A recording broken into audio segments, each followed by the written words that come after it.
Good evening, and welcome to another Sunday Pub. For those of you who've never been here before, if anyone here is new to the pub, we do this every week. I host it. I invite a bunch of people, different people every week. It's kind of random.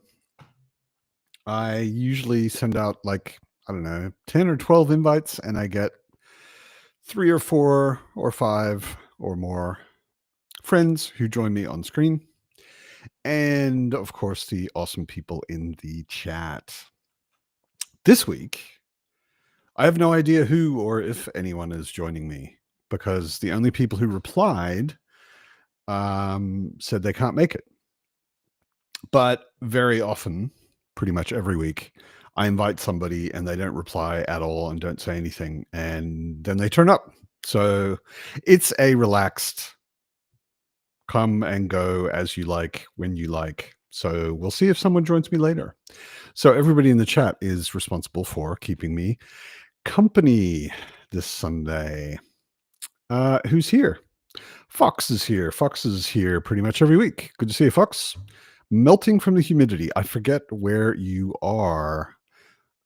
Maybe actually I don't forget. Maybe I just never knew. That's the fun thing about online friends is you don't know where they are, and you don't know so many things about them. But I am ashamed to say, as an Australian, that today actually was warm in Berlin to me. It was only 33 degrees, which is not that bad, really. But I found it kind of exhausting, and I just got up from having a nap because I'm old and it was quite warm. Denmark. Okay, yeah, another Scandinavian. Scandinavians seem to like the pub for some reason. We have a number of Scandinavians, which is awesome. I love Danes. I actually lived in Denmark for a year and a half and had a Danish girlfriend and stepsons for a while. Peter is here. Good to see you, Pete.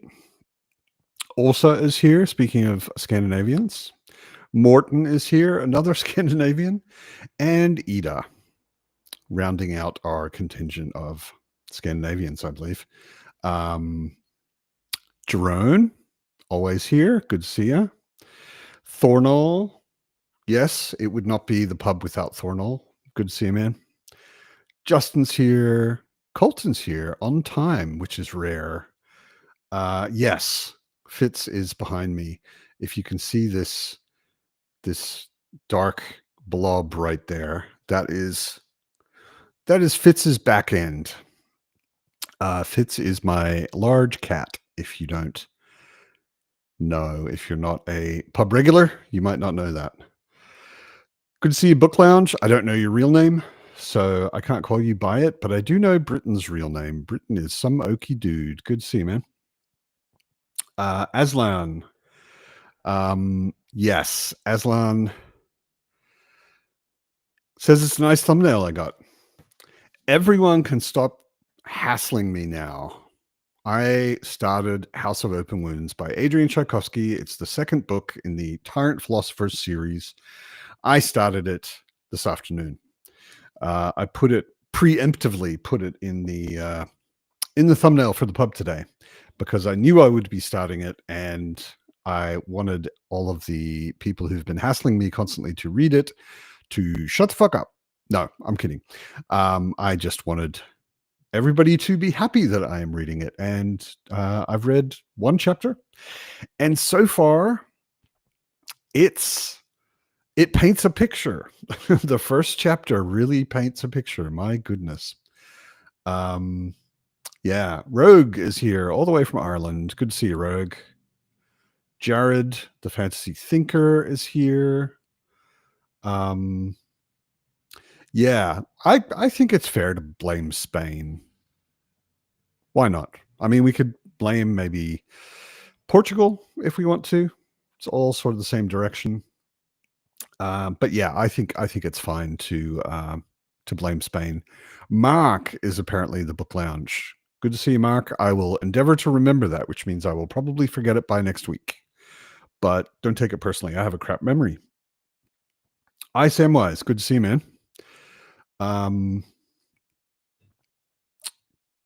Caro is here. Good to see you as well. Yeah, good idea, Samwise. I've become a huge Adrian Tchaikovsky fan. I was joking on the Fireside Discord recently that I'm going to change my channel name to Matt on Tchaikovsky, because the last book I read was Bee Speaker, which is the third book in the Dogs of War trilogy. And then I immediately started reading House of Open Wounds, which is the second book in the Tyrant Philosophers, both by Adrian Tchaikovsky. And I've gotten to kind of be friends with him as well. And I think I'll just keep reading Adrian Tchaikovsky and nothing else, and rename my channel. I started with Elder Race. I really liked it. I wouldn't say it's necessarily like super representative of his work now that I've read more, but it's this big. So it's a novella. It's like 200 pages, 220 or something. It's quite small. And it's got an interesting twist.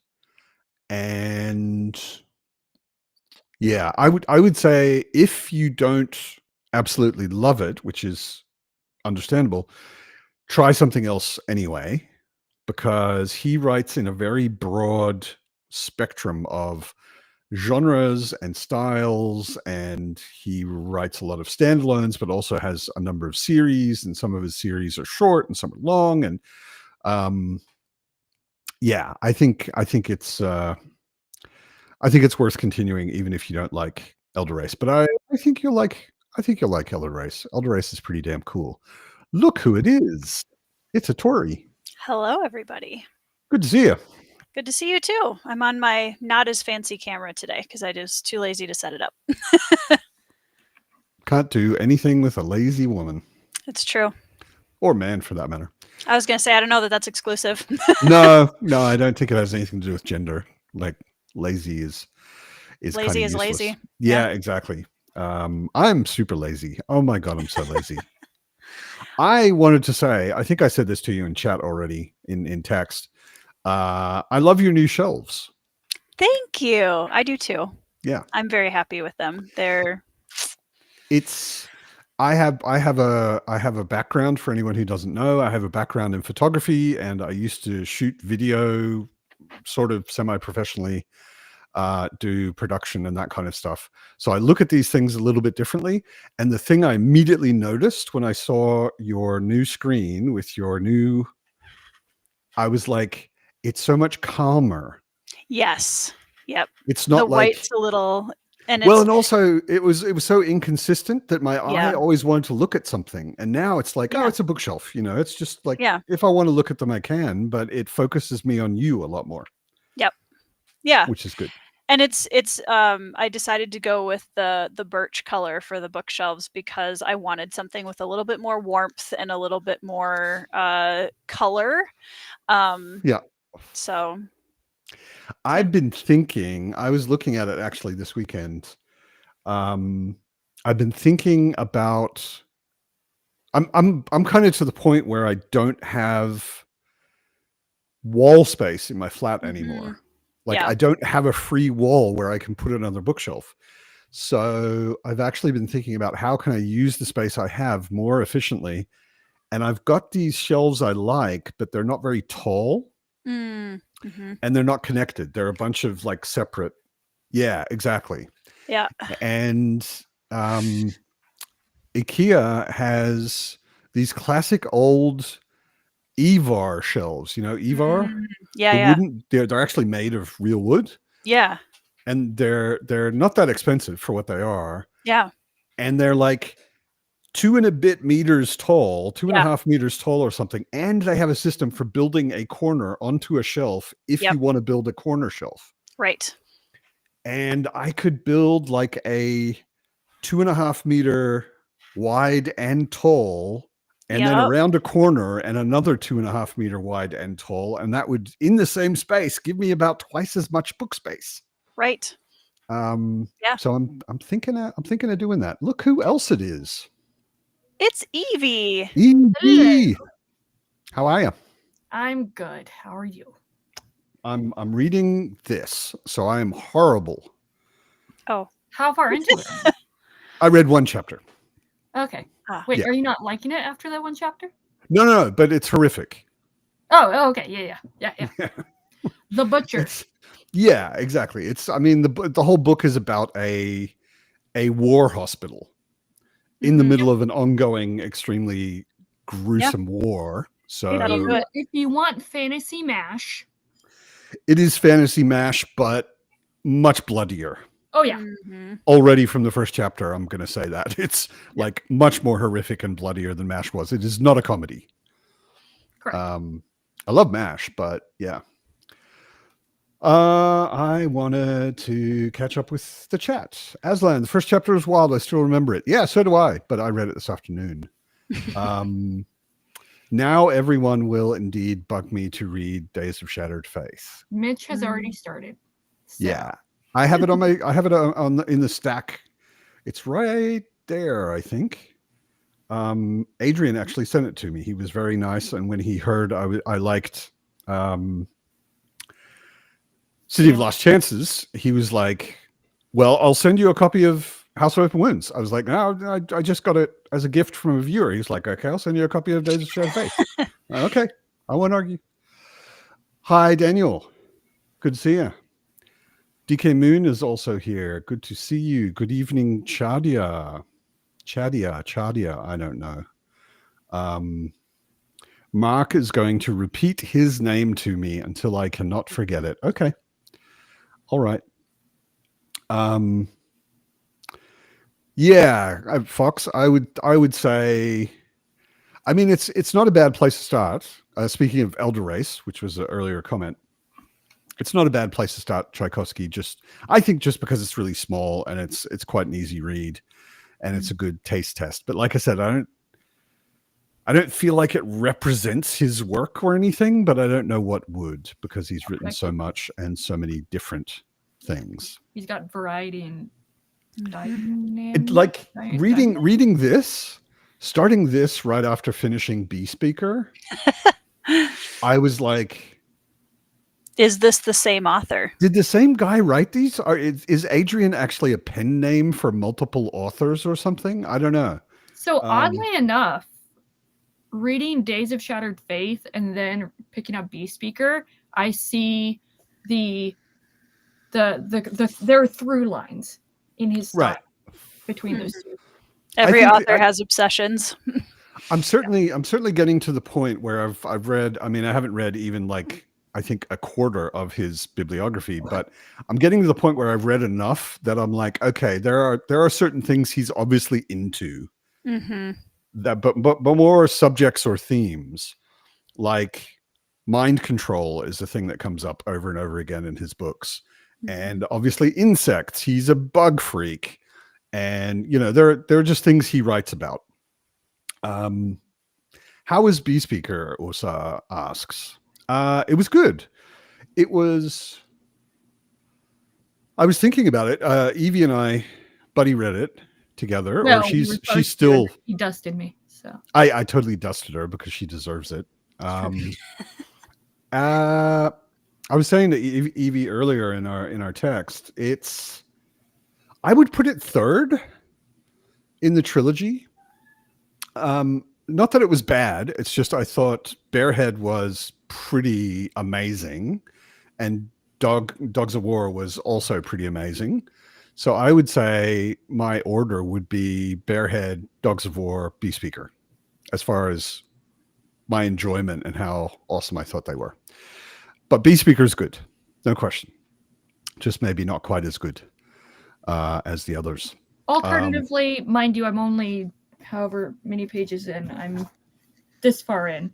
I'm really enjoying it. The thing that I mean, not to say that you didn't enjoy it, Matt. I really enjoyed it. It's just if I compare it to the other ones, it would end up third. It's hard for me to compare even each of the books so far because I was actually thinking about this last night. Like the Dogs of War books are similar to the Tyrant Philosophers books, where they each stand on their own, but they build off of each other at the same time. Yeah. So, and they're Yeah. doing things. He's doing things so differently with each of the books that it's really hard for me to compare against books Yeah. in the same series.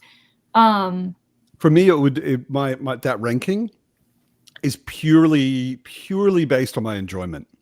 Mhm. Like, I just really enjoyed Barehead, and maybe enjoyed Dogs of War slightly less, and maybe enjoyed Beast Speaker slightly less than that. You know, it's not a quality or, you know, how good is the writing or anything like that kind of judgment. No, I totally agree with you. They are. You could easily read any of them and not read the others. You could pick up Beast Speaker and not read Dogs of War and Barehead. I don't think there's any required knowledge. It's richer and there are connections. You get more out of it if you've read all three in order. But I think if you there's picked up Beast more. Speaker and read it, it wouldn't be like incomprehensible. Right, but I think there would be a lot you're missing from the world building. I think it's like that with kind of a similar idea to that as City Watch. Like, you can read any of them as a standalone, but I would not recommend that. The world and the characters build over builds, multiple books. Yeah, exactly. I'd say the same thing. How much did Adrian bribe me to read nothing but his stuff from now on? I signed an NDA, so I can't tell you. Guess who made you read Tchaikovsky, you elder influencer, you? I think he's talking about me. I'm offended, Tharnell. You didn't read Adrian Tchaikovsky before. I kind of am as well. But yeah, and are you not thankful, Thornell? Does your cup not floweth over from gratitude? Come on. Claudia's here. Good evening. Good to see you. Children of Time is probably the one you're least interested in. That's interesting. I'm super interested in Children of Time. I have it also back there in my stack somewhere. So I don't know if this makes any difference, Sam, but if it matters to you, my husband is also very anti-spider, and he read Children of Time last month and really enjoyed it. And does he now love spiders? No, but he liked a lot of the concepts that Tchaikovsky was working with, and he thought it was really good. So Adrian actually said once the most common comment he gets on any of his books is people who read Children of Time and they say, I used to smash every spider I saw because I hated them, and now I put a glass over them and put them outside because of you. Like, okay, Tchaikovsky's saving the spider population. I'm sure it makes him very happy because he really loves bugs. Yeah. Mark says hi, Turi. Peter loves your shelves too. Thanks, Peter. I also love my shelves. Ida, I would say if you didn't like Guns of Dawn that much, which is a wrong opinion, but we are used to your wrong opinions around here. I would say read Shards of Earth. Start the Final Architecture. If you like sci-fi. If you don't, maybe start City of Lost Chances, which is fantasy. And because they're like, those three books are as different as they possibly could be, having been written by the same author. It's Guns of the Dawn is kind of an anomaly in his bibliography. It's like the sort of historical setting and again, there's a lot of stuff in there that he writes about over and over again, like themes that are pretty common in his stuff, like war and revolution and strong women, and he writes a lot of strong women. But yeah, I would not write him off because of Guns of the Dawn, because there's so much else that is quite different. And also still hoping I'll read Perhaps the Stars. I will. It's on my shelf. I swear. I swear. Story of my life at this point on BookTube. Yeah. Promise I'll read it.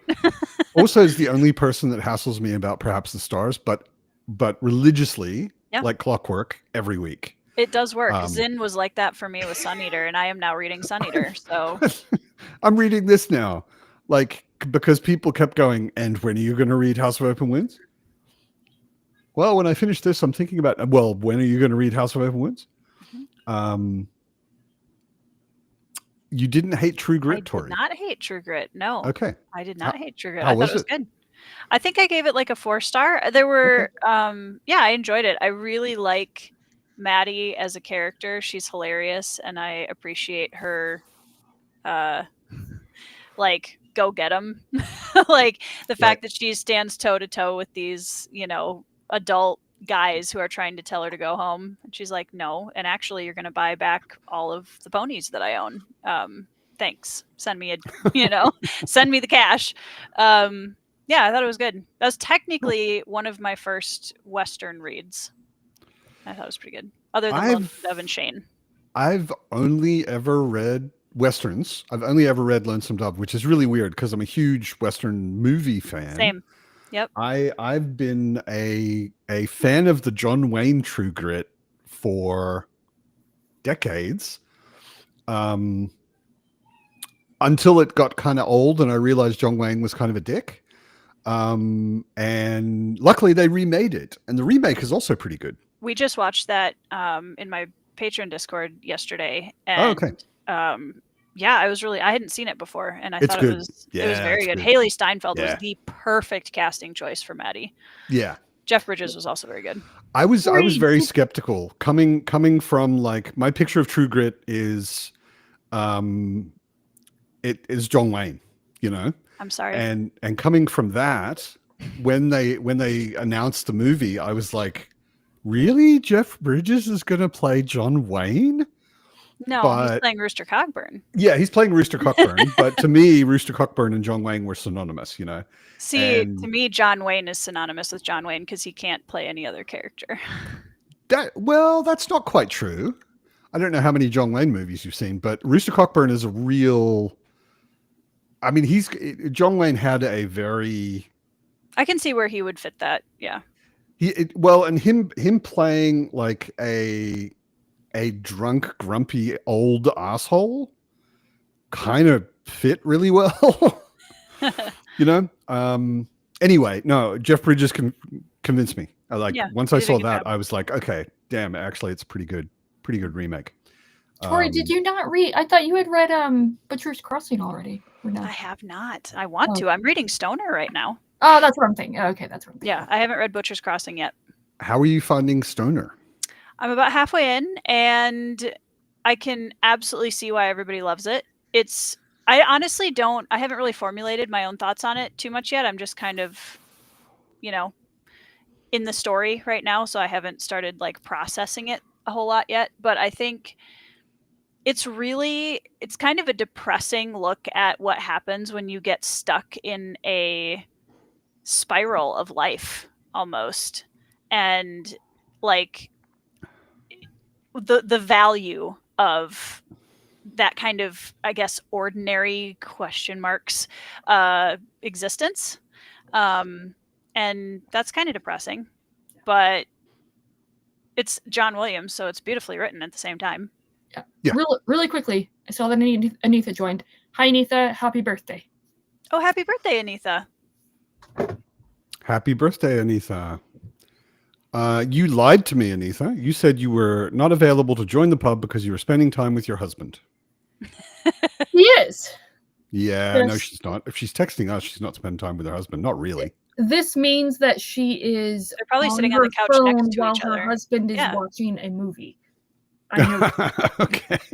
I've never met her husband on screen, but I feel like I've got that almost 100%, 99% shot. That's certain that's happened.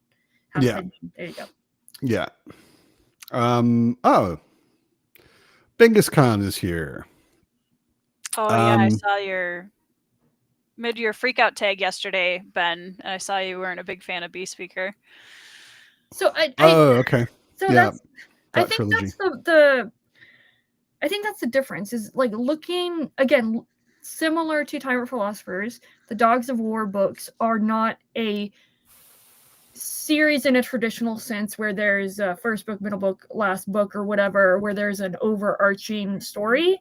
No. It's just set in the same world where there are like building blocks. And Matt, I know that you Tchaikovsky had mentioned that there are no plans for additional books after Beast Speaker, but I anticipate.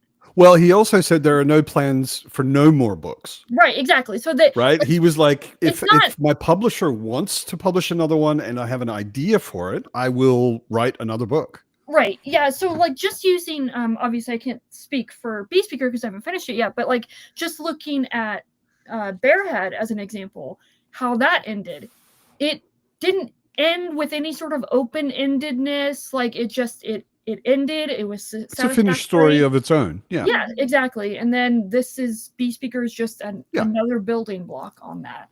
Yeah. It's not a trilogy in any kind of traditional sense. There are characters that overlap from book to book, and there are, of course, themes and world building and everything that are relevant. But I mean, even between the second and third book, there's a hundreds of years time jump. Yeah. You know, so they're pretty separate books. Rogue, I highly recommend that you do that. Barehead is the shit.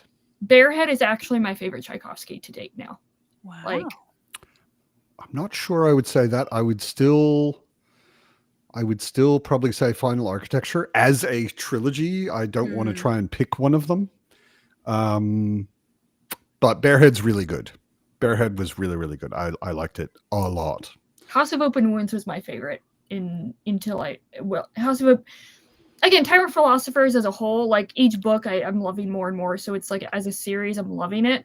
And so House of Open Wounds / Days of Shattered Faith were my favorite until I read Barehead. And I'm like, so I guess I could say Tyrant Philosophers is my favorite fantasy of his, whereas Dogs of War is my favorite sci-fi of his. That's a good way to cheat and have two favorites. True. Yeah. Or I could just say just anything Adrian Tchaikovsky writes is my favorite. So yeah.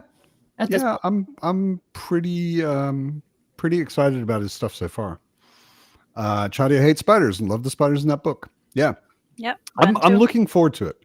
I'm really looking forward to it. I should read it next month, Matt. Why? Just for science. For science?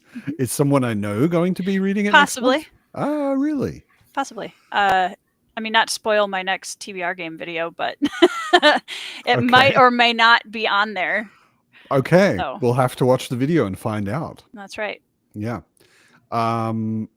Yeah, and then I really can change my channel name to Matt on Tchaikovsky. Oh, I love that's it. just weird. Yeah. Yeah, it is kind of. I actually told Adrian that we were texting on Friday, and I was like, "Dude, I just finished Beast Speaker, and here's what I thought, and I'm starting House of Open Wounds tomorrow. Oh shit, I think I need to name my channel Matt on Tchaikovsky," and he laughed. Thornall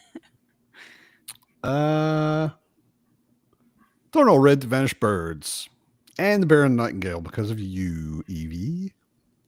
Let's go. We need to get you reading some Gorman Gas now, Thornall. And then you'll hit the trifecta. Evie will just take over your TBR for you. She will be your only have personal one more TBR consultant. You only have one more? What? To hit the tattoo trifecta for Evie.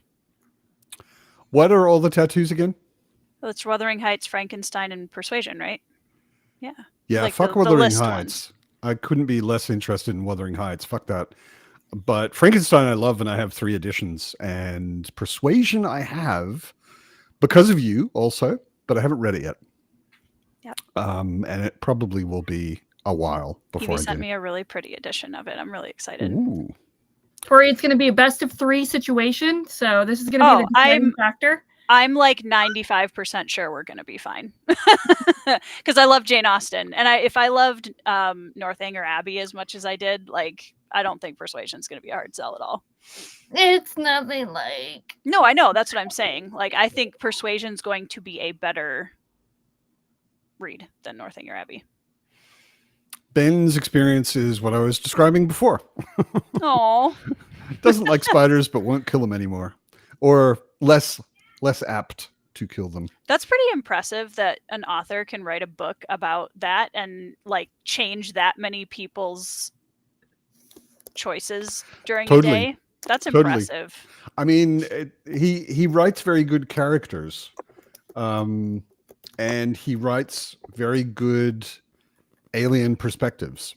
Yeah, like which alien is perspectives cool. is totally his thing, you know.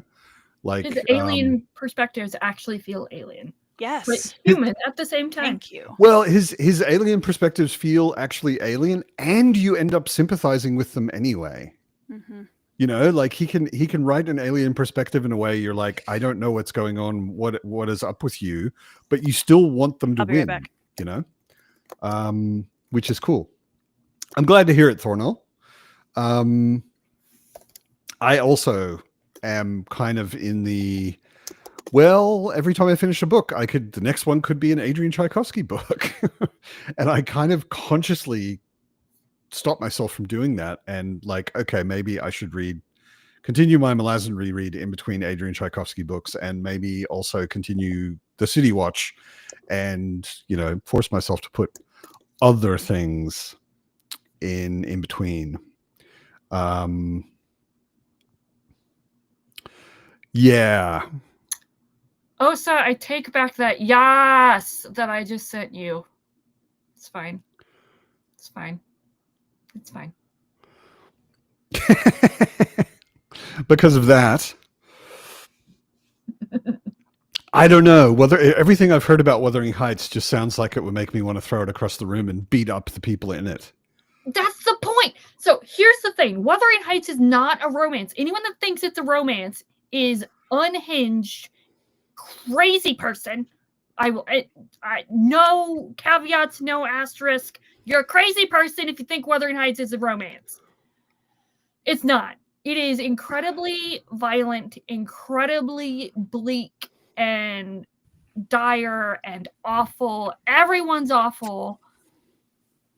Yeah. Okay. These books represent the three aspects of me: the romantic sad girl, the violent sad girl, the depressed sad girl. By the way, Persuasion, Wuthering Heights, Frankenstein. So, what's the common theme? Sad girl. So yes. It's all depressed. We got that, I think. Sad girl consistency. Yeah. Emo booktube. Yeah. Emo Evie. That is Colton still my favorite. I think my favorite review ever on one of my books is somebody put on Bloodstones, just, book is too emo for me. And I was like, biggest compliment ever.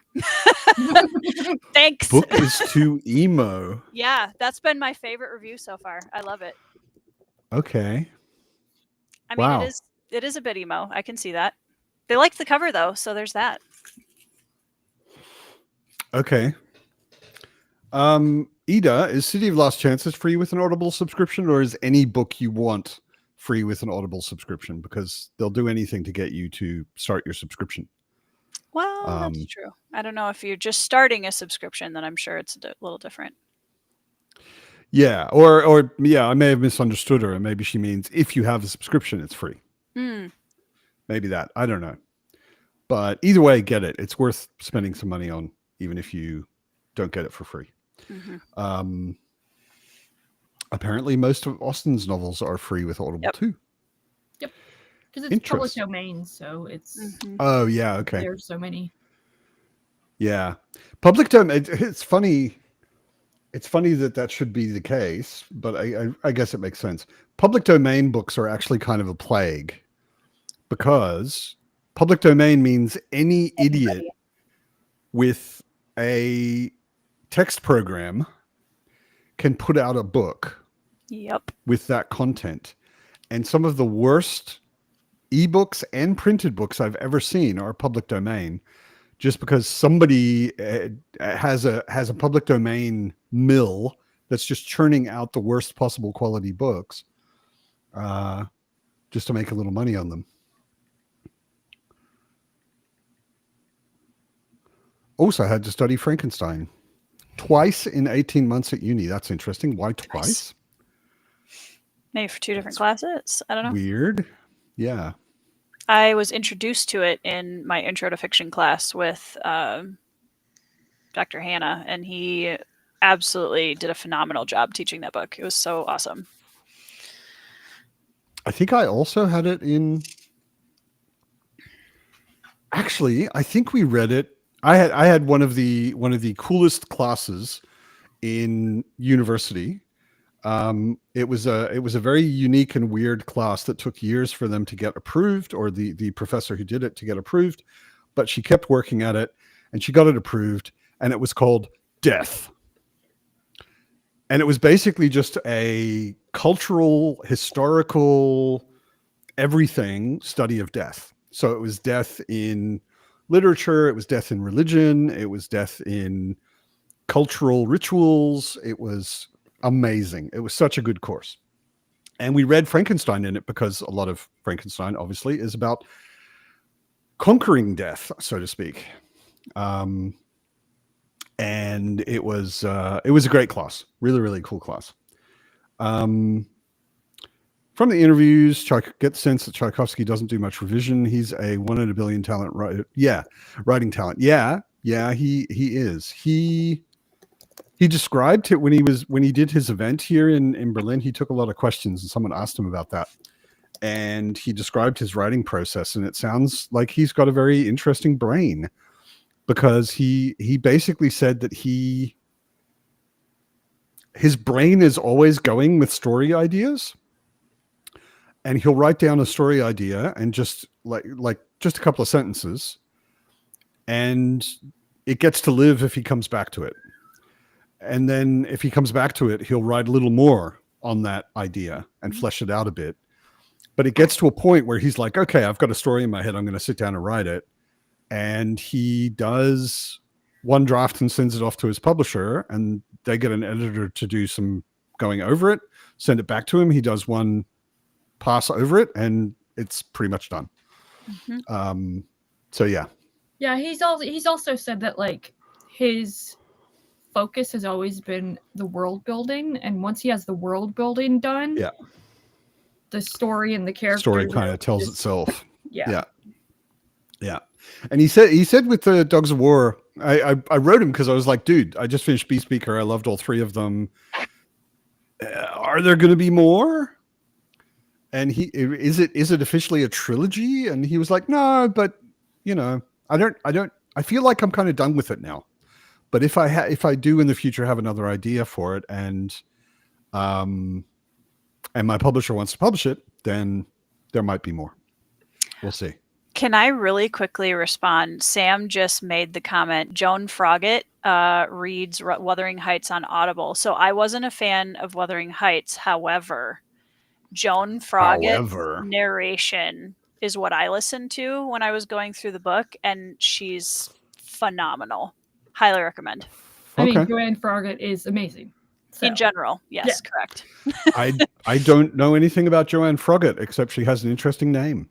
She was in Downton Abbey. If you've seen, she plays Anna. Oh, okay. Yeah, I have. Phenomenal in that. I actually enjoyed Downton Abbey quite a bit. Yeah, she's very good. Okay. That's not how public domain works, Peter. Public domain doesn't mean you can take the book and rewrite it. But I mean, someone can. You can. Inspiration. That's why, like, you could write a lot of fan fiction. Well, the year that The Great Gatsby became public domain, like almost immediately, there was a retelling of The Great Gatsby from Nick's. Well, focusing on Nick Harkaway rather than Gatsby. Right. Somebody had written it 20 years ago and had it in a drawer. Yeah. And was just waiting for the right day to pull it out. Yeah. Okay. Also had different literature teachers at different times. Jerome, you're not as old as me yet, so I'll let you in on a little secret. Male secret. When you get older, your eyebrows start to go Tchaikovsky. They just do. Really? Well, mine do. Every now and then I'll find these. I mean, nothing as wild as Adrian's. Like nothing anywhere near that. I'd be trimming them every day otherwise.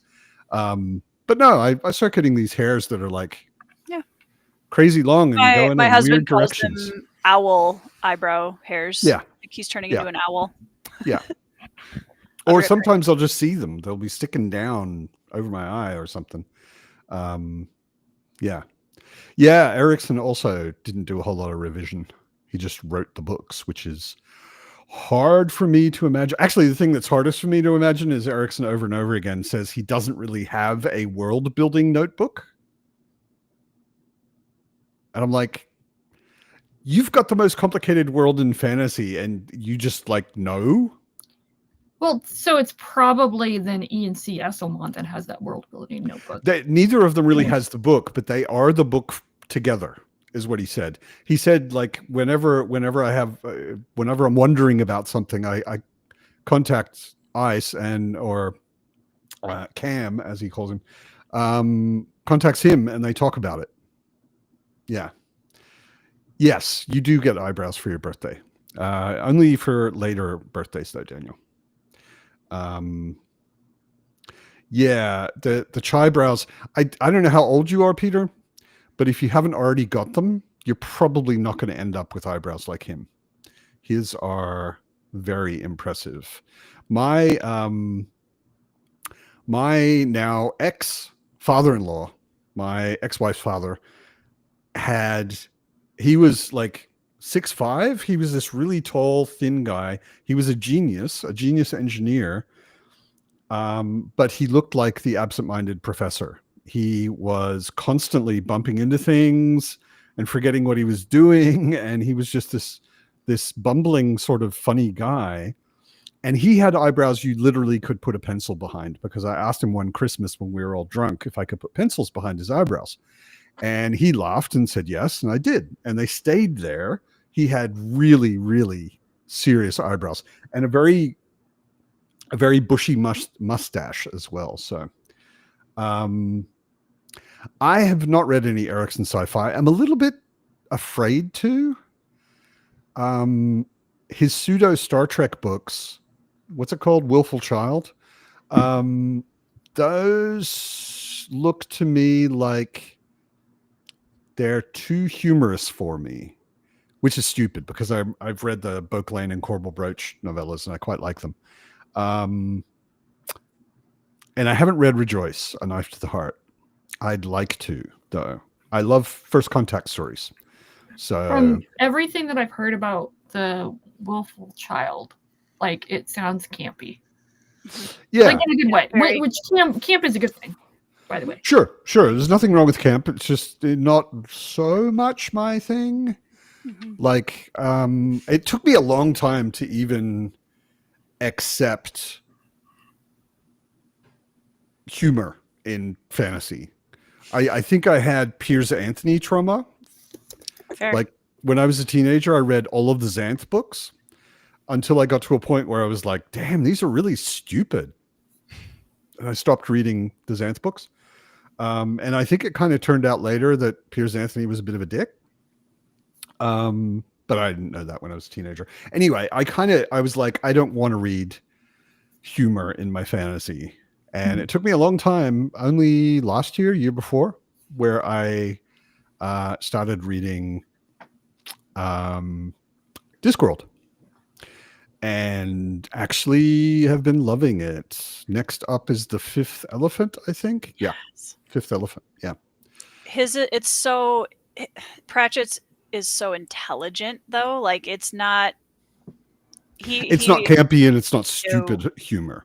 No. Piers Anthony is like 50% puns. Just puns. And the occasional pun can be funny. Terry Pratchett, sure. Sir Terry is also very punny, but it's not like dumb humor. He doesn't over rely on it. No, it's not the only trick in his bag, you know. Ida says Rejoice was great. Did not enjoy Willful Child. Yeah, fair enough. Haven't read either one. Brian of the Bell Tubes is back. planned to finish Bone Hunters yesterday, and you're at 54%. Well, that was a silly plan, apparently. But how you liking it, Brian? Bone Hunters is one of my favorites.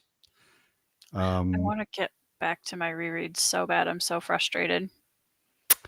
We're all frustrated that you are I not know. rereading Malazan. I mean, I am, just very slowly. Well, right now you're not. No, that's true. I only have Yeah. one book left of my reread, though, and I think I will get through House of Chains faster than I got through Memories of Ice, honestly. Right. So Red shirts. Who mentioned red shirts? Rogue mentioned red shirts. I keep hearing it's a good Trek satire. It would be interesting. And yes, Rogue, you need to get back to the City Watch. City Watch is really, really good. 100%. I'm really enjoying it. I don't know why, but I was recently starting to think, okay, what am I going to read when I finish the City Watch? Because I still have 4 City Watch books to go, and they're all the thickest ones. Mm-hmm. It just gets thicker and thicker as it goes on. But I was thinking the Death books probably would be where I would want to go. Mort's really good. Next. I liked Mort. Yeah. I like his little cameos so far in the City Watch. He's got an extremely dry sense of humor. I love it. Yeah. There's in the audiobooks, like Peter Serafinowicz only plays Death in the new audiobooks, and that's his entire role. So you'll be going along, John Culshaw's narrating all these different characters and whatever, and then all of a sudden Death will appear, and it just, the bass drops in, and it's just good. That's how you know that he's speaking in all caps. Mm-hmm. It's so good. That is a very cool idea. I like that a lot. He's very good. I, Samwise, wants to troll all the Malazan readers and read Willful Child. You know that we're violent, right? Us Malazan readers, Malaz heads. We will fuck you up. No, read what you want. It is Novia. Yep. She's letting me know that it is 1:47 in the afternoon and therefore should be supper time. It's getting earlier and earlier this week. Yeah. Fitz has not. I'm actually surprised. Fitz has not started screaming at me yet. It's 9:15. She gets fed at 10. Usually she's screaming at me at 8 already.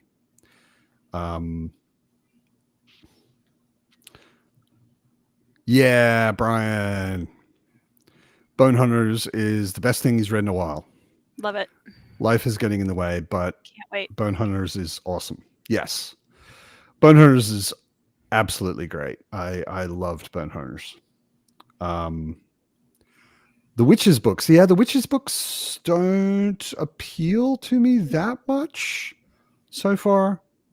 But have you tried one yet? No. Just I mean, general? the only Discworld stuff I've read is the first. What is it for City Watch?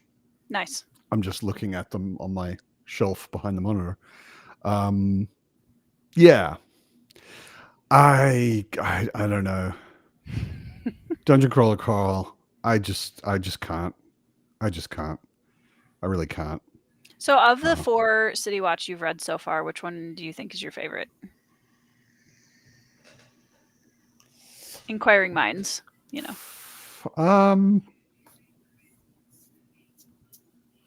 Maybe Men at Arms. I liked how angry he was in Jingo. And I just liked how he was hitting some pretty serious themes. Yeah. In still a very funny way, but he was making anybody who is a racist look like the dumbest person in the world. Anybody who wants a war look like the dumbest person in the world. And I did enjoy that quite a lot. But I think maybe Men at Arms. Oh, I don't know. It's really hard. I also liked Feet of Clay quite a lot. Yeah. It's not, there isn't a bad one. No. Yeah. I wouldn't call any of them bad. Not even close. Rogue also bounced off DCC. Yeah. So did I. I didn't even find it that bad, although I didn't enjoy the humor nearly as much as I do in Discworld. Mm-hmm. But it just made me want to play a video game instead of reading about a video game being played. I don't know. I just think all of this video games as novels is just not for me. Sorry, Brian. Totally not my thing. Jerome also bounced off of it. That's good to know, Thornall, because that's next up for me. I just finished Jingo a couple of months ago. That is currently my second favorite. Yeah, I'm looking forward to it. Yeah, it's good. Maybe after this. What are you guys reading right now? I'm reading House of Open Wounds by Adrian Tchaikovsky for anyone who wasn't here at the beginning of the stream.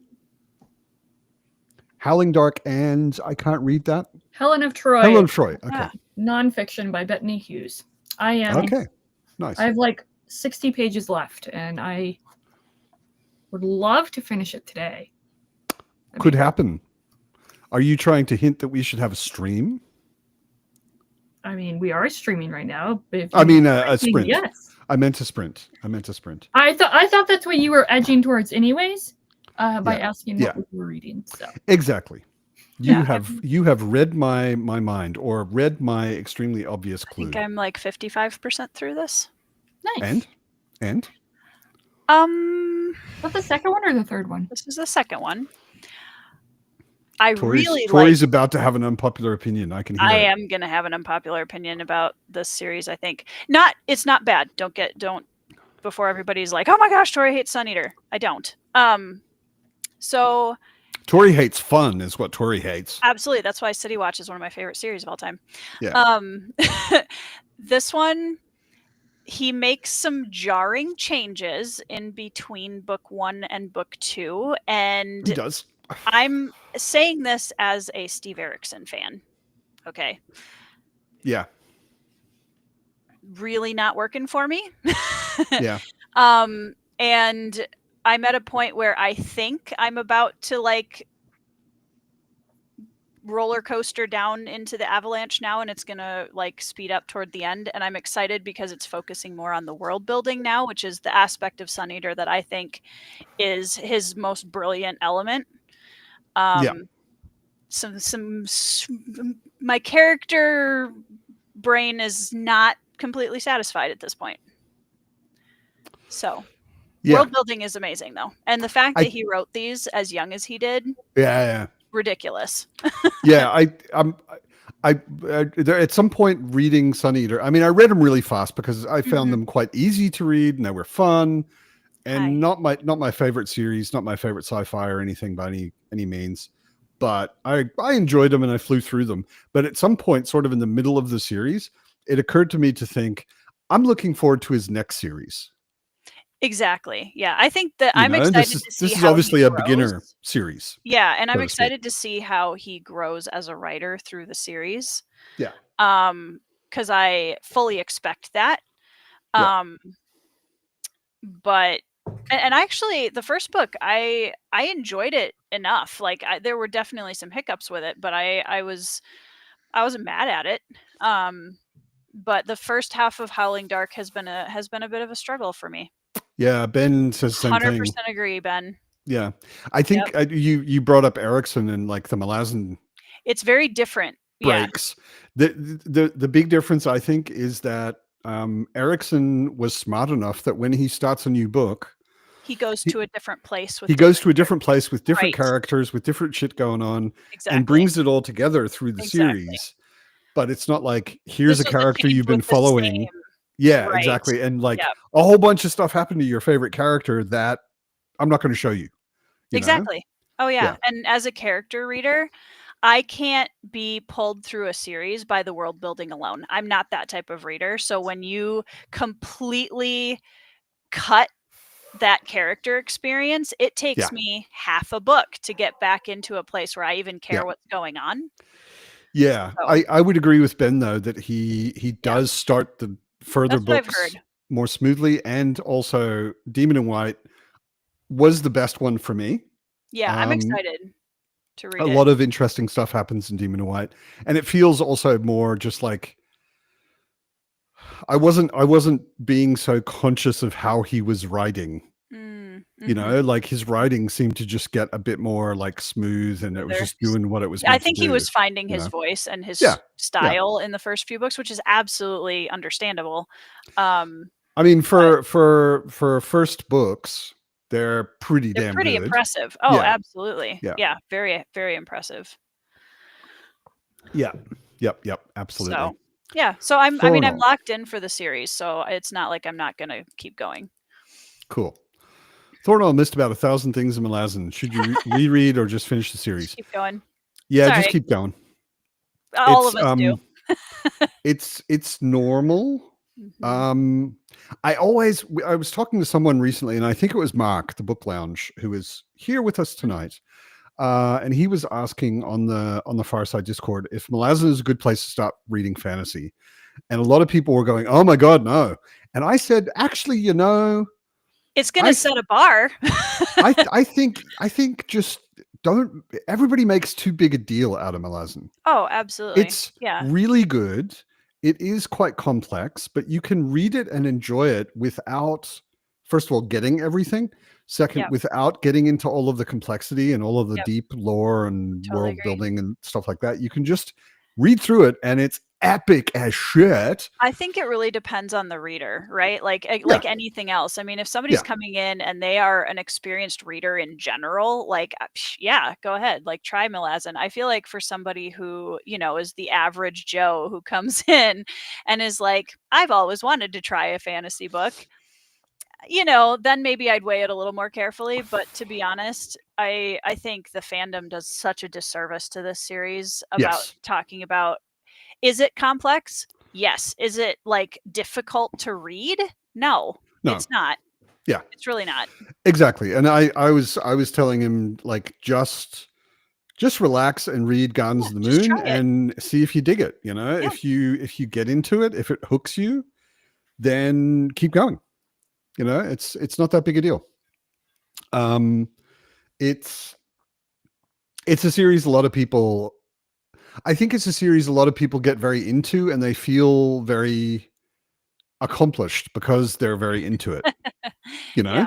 It's got a certain kind of mastery to it. Like if you've Yeah. read it 4 times and you know all of the lore and all of the details and all of the weird connections and stuff, and those people then make it sound like it's going to be incomprehensible for anybody who starts it, which I'm is even finding ridiculous. that, and this is a kind of a topic I've been percolating on for a future video, but like I even find that as I'm starting with Sun Eater, the number of times in this series and other series that I've started where the veterans of a series completely forget what it felt like to be at the beginning and not have the entire experience of the series together. Yeah. And so when I come up and I'm like, hey, I really am like not loving how my investment's been cut off in the beginning of book 2. That's really bothering me. Oh, but it's intentional, like all of this stuff. And I'm like, well, that's great. But it's kind of like somebody coming But my first reader experience of being dissatisfied with this is perfectly valid. Right. It's the same thing as when like somebody comes up to me and, oh, just wait until you're 60, or oh, just wait. And it's like, well, I'm not. So like, what, I don't know what you want, Well, and also like I rewatched Ted Lasso recently, the whole thing. I love that series. I think it was the 4th time I've rewatched it. It's my mental health series. Anytime I'm feeling a bit down and I'm like, I just want something that makes me feel happy, I watch Ted Lasso. So and there are so many very true, very good sayings in it, all of which are very, I mean, like for those of you who don't know it, Ted Lasso is this Midwestern guy from Kansas, very sort of simple wisdom kind of thing. And he says to a friend of his dates a dancer, and it doesn't go very well. And afterwards he's like, I'm never dating a dancer again. And Ted says to him, all people are different people. And I'm like, yeah like, exactly. And all people are different people as far as reading goes as well. Like there is no shared experience of a book. There is no right experience of a book, Yeah. Anyway, Evie went away because we weren't starting a sprint and we were just blabbering on. So we better start. We were talking about Malazan, so Evie was like, "Peace out." Yeah, exactly. I'm so not interested in this. No, so George has now decided that she wants to pay back Leia, which is the other cat that people never see on screen. I've never even heard of Leia. Yeah, so that Leia is my husband's cat, and Leia likes to steal George's food. And apparently George has decided that she wants to pay back, and she's been eating Leia's food, which is this is the first time I've ever seen her do it. And I'm like, what? Why? Justice. Yeah. Mm-hmm. Yeah. Fair enough, George. As long as the poor cat is eating, she's an old lady. She's 15. Do it, George. Do it, George. Get revenge. I hardly approve. Fitz only ever gets revenge on me, unfortunately. There's no one else that she can claw in the ass early in the morning. We've sort of settled with that now. She's gotten used to it. It's like she doesn't really fuck with me when I'm in bed longer than like she'll start around 9 in the morning now. It used to be 6 or 5 or like ridiculous stuff that get her thrown across the room, but now it's like 9 or 10. If I'm still in bed, she's like, you need to feed me, right? She'll start clawing at me. But anyway, why don't we splint until past? Sounds good. Good. Then please mute yourself if you're on screen and enjoy your reads.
Hello. Hello. Greetings. How was everybody's reading? My computer is about to take off like a freaking jet engine. Same. Cool. So I guess it's warm there too? More than I'm probably having too many windows open and trying to use too many things that my computer can handle. But I read nothing from either of these, but I did read a little bit of a beta read, whatever you call that. I don't know. Not a beta read, but Like an advanced copy? An ARC? no, it's something that's not even finished yet. It's still beta. Well, I guess is it a beta read if it's still in progress? Like they don't even have it finished. Okay. Yep. Then I guess it's beta read. Yeah.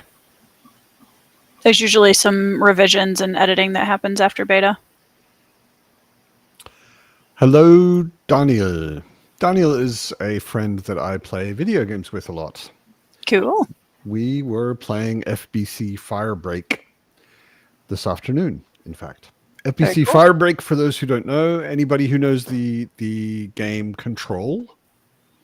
Control is this really weird X-Files-y thing where you're a woman who works for an agency that deals with bizarre supernatural shit, but the bizarre supernatural shit is happening to your agency, and you're running through the building trying to understand what's going on and control it or stop it or whatever. And FBC Firebreak is a group game where you're playing sort of in that building, running around solving very strange problems and being attacked by hordes of supernatural creatures. And it's very frantic and crazy fun. Daniel and I are both not very good. He's a bit better than I am. Only because he's younger, really. Well, actually, probably just because he's better. And we die a lot. So yeah, it's exciting. Control is awesome, Peter. It's like atmospherically, it is one of the most amazing games I've ever played. And as you progress in it, you start developing sort of psychic or supernatural powers yourself. And you can like pick up things at a distance and throw them across the map. And it's really, really cool. How was my reading? My reading was good. I finished another chapter. I learned that problem 1 is that necromancy is horrible, which is cool. I'm also getting the feeling this is probably the funniest book by Adrian Tchaikovsky that I've read. There is so much humor laced into all of this bizarre, Dark humor. Ugly. Yeah, it's pretty dark humor. It's definitely pretty dark humor. But yeah, it's messy, but also funny.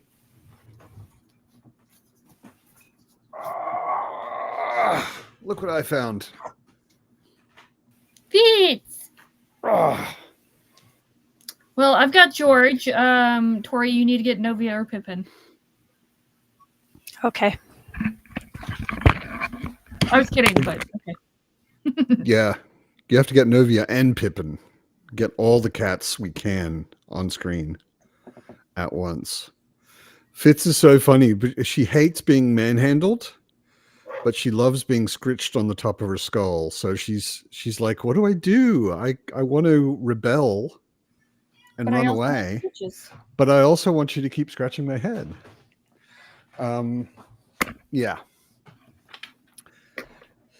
Yeah, no, I am so far. I mean, I'm only a couple of chapters in, but I am so far enjoying it.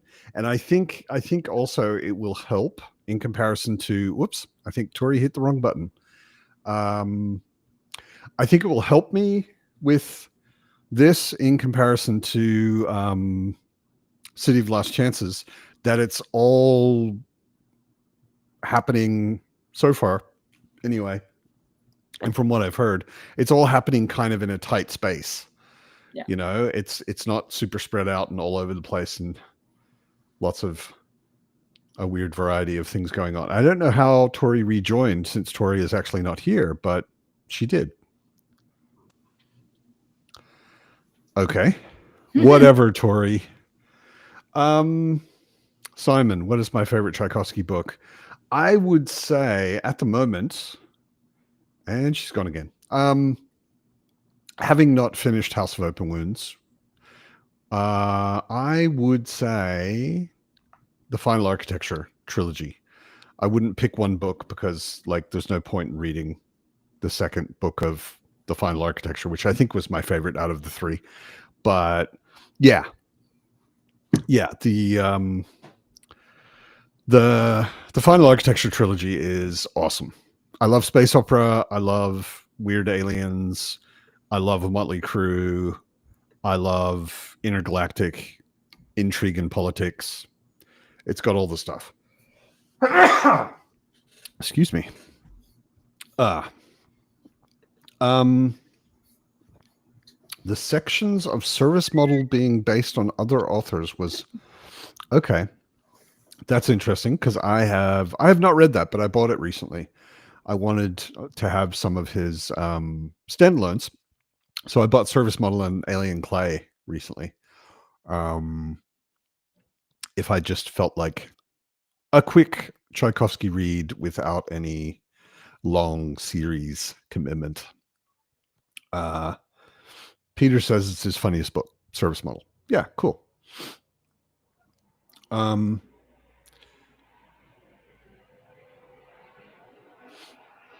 I agree with you, Bex. What we need is for Tori to write a necromantasy.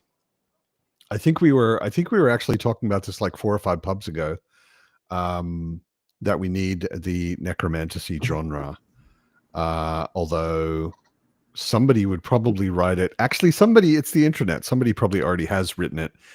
That there are spicy sex scenes with reanimated corpses. That would be the direction that necromantasy would unavoidably go, I'm sure.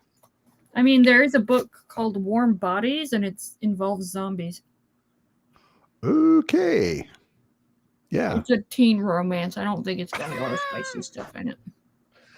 Teen romance. Zombie necromantasy. Oh, hold on. Okay. Tori's having problems. Oh my goodness. Apparently, my computer was also taking off like a jet engine, and I apparently can't use Restream and also export a video from my software at the same time because my computer just crashed. Oh, no. Yeah. So it's not good. The video's fine. It just apparently I need to do that later. Okay. I don't know that Hunter's going to have a love story. I'm sorry. I don't know that that's her story. I was going to say, she didn't strike me as a love story kind of gal. No, not at this point in her life. No. Definitely not. No.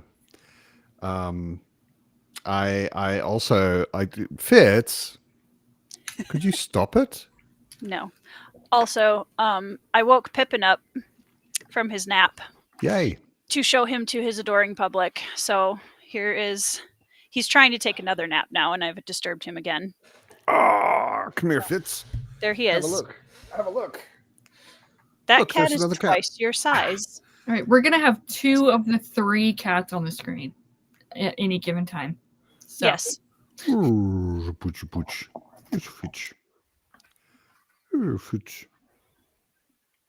hate this, don't you? You hate this. That cat is like 3 of my cat put together. Yeah. I forget how big she is. I'm quite used to having a small lion walking around in my flat. Yeah. But every time I see another cat in real life, I'm like, are you okay? Are you sick? Do your people feed you? And then I remember that they're cats and Fitz is weird. Yeah. A Dresden short story, Thornall. about Christmas. So it was like a Christmas episode of Dresden. Cute, I guess. I don't know. I'd like to get back to Dresden. It's funny because there is a lot of kind of annoying male gazy stuff in there. But it does get better later in the series as I remember it. And the stories are still pretty good. Even with the male gaziness. I'm actually going to try a couple of them and just see how I feel about it, because they've always been pitched to me in a way that didn't really make me feel like reading them. And then one of my close friends was like, here's some of the characters in the Motley Crew you're going to meet. And I was like, now I want to read the series. Yeah. So yeah, there is a very Motley Crew, and the characters are awesome. The characters are absolutely awesome. Especially Michael. I like Michael a lot. But yeah, no, I think in the early books, you would probably have a bit of a problem. It would probably grate on you a bit because it is quite male gazy. That's what I've heard. Although there is a very cool, strong female character who kicks ass and takes names, and yeah, the overall, I think the story is quite good, and it gets better, and it probably gets better. I'm not a Dresden expert, but I would probably say it gets better, like around book 4 or something, 3 or 4.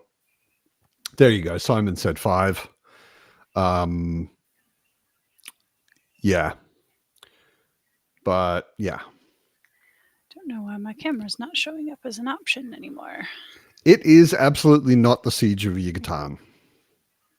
But what is, Peter? What is the Siege of Yucatan? You missed us talking about you, Mark. I don't know if you were here for that, but we were talking about starting to get into fantasy by reading Malazan, which was your question on the Discord recently. I say go for it. And just read Gardens of the Moon and see what you think. And if you like it, you'll probably be hooked, and then you just keep going. And if you don't like it, that's fine. Don't make too big a deal of it. Don't listen to all the people that say it's like insanely complicated or whatever the people say. Just try it and get into it. I miss. I don't know if everyone around is old school booktube enough to know this or remember this, but I miss Iskar Jarak. Iskar was a YouTuber. I mean, he still exists. He just doesn't do YouTube anymore.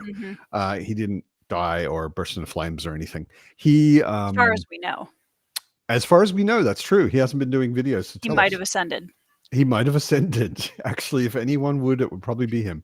He was. I don't. I can't say he began Malazan on YouTube, but he was certainly one of the very early, constantly Malazan YouTubers, booktubers that existed. And he used to always talk about enjoying Malazan from the lasers and fireballs angle. That you didn't have to be an intellectual, you didn't have to, analyze it deeply or have big thoughts about it. You could just enjoy the lasers and fireballs and the dinosaurs with swords for fucking hands and all that stuff. Yeah, Iskar, it was super, super useful because he just did tons of, his channel's still there. You can still go and watch his videos. He did tons and tons of Malazan videos and was just a very, very likable guy as well. And it's useful watching his videos if you're reading Malazan.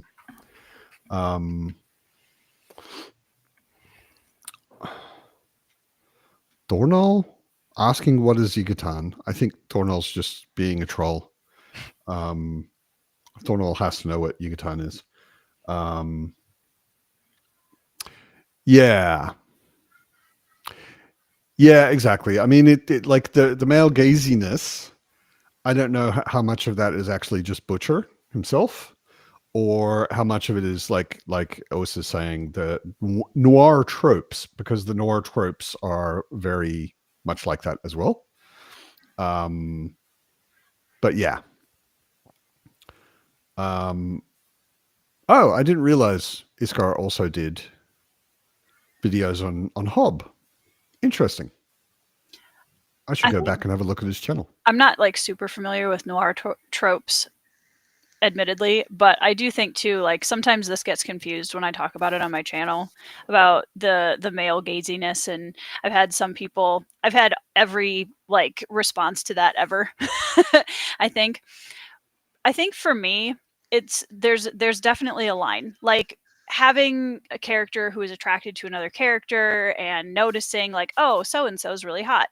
Cool, fine, whatever. Like that doesn't bother me. What bothers me is when you have a grown man sexualizing a underage female character, or anyone sexualizing a underage character of any gender. Right. And that's the thing, is I think there's a lot of times that line gets crossed pretty heavily, and not just in Dresden, but in fantasy in general. Yeah. So that's Fair where enough. I'm like, no. Yeah. I have not. It's been a long time since I read any Dresden, and I don't remember all of the objectionable things that people keep talking. Fitz. She's right here. You're about to see. Yep, there she is. And she's super focused on a fly that is across my desk, and I'm just waiting for her to knock over all of the water on my desk. Fitz, chill the fuck out, baby. Maybe get off my desk. Yeah, why don't you do that? Yeah, that's good. She's defending you, Matt. She is. I don't have to exercise her anymore. It's so cool. With the windows open when it's hot. I don't have, like, I live in an old building. There are no fly screens in the windows. So anything that wants to just flies in. And as long as it's not a wasp or a bee, which will probably sting her, I just let it fly around and she entertains herself for hours. It's great. Yeah, no, I don't know. I don't remember all of the that stuff in Dresden. I remember some specifically epic stories and fights and stuff like that. And I have heard that there is an arc with that it becomes more like Dresden becomes more self-aware about that, even in the later books. So yeah, which I appreciate. So yeah, and I'm always. I mean, this is the whole death of the author thing. But I always kind of go back and forth between, like, first of all, I don't care who the author is and what they're like. You know, like James Brown made great music. He also was a crack smoking wife beater. You know, like not an awesome guy, made awesome music. The music doesn't get worse because he was an asshole. Exactly. You know? Yep. Totally agree. But with books, I see it a bit differently with books, because the author is putting thoughts in my head. You know, that's what a text does, is I read it and I've got your thoughts you put into text in my head. And if they're not such a good person, and maybe they're putting not such good thoughts in their books, that's a lot closer than something like, you know, James Brown was an asshole who made amazing music. Right. So it's a bit more, and I always wonder, I don't know anything about Jim Butcher. I mean, Thornall just said, tried to commit suicide and is very depressed. I did not know that. Never heard that before. I don't know how much of the Dresden thing is the character of Dresden very consciously being written as kind of sexist, and he has an arc where he becomes less sexist, Mhm. or if it's just Jim Butcher is kind of sexist. You know, From what I've heard, I have a friend have no who's idea. a big fan of the series and has read almost Okay. all of it, and she definitely suggested that it's more the former. And I'm guessing maybe, leaning into those tropes, or, Right. with the intention to create a character who was that way in the beginning. I don't know. Yeah, and I mean the old school noir stuff, that especially the very early books, like the first book, it's super clear that Mhm. that's where a lot of this is coming from. The old school noir books were like, dames like this, it's like Mhm. that kind of style. Yeah. Women were always basically there to be looked at and to betray the detective. So much fun. That's what they existed We love for. those. Yeah. It's true. This is the way reality is. Yeah, obviously. Yeah. Yes, to a point, Peter. It depends. I like a lot of Lovecraft's books or stories, but a lot of his stories are also horrifically racist if you pay attention, and that's not so cool. But there are certainly a lot of his stories that are awesome and where that just doesn't appear. So, yeah.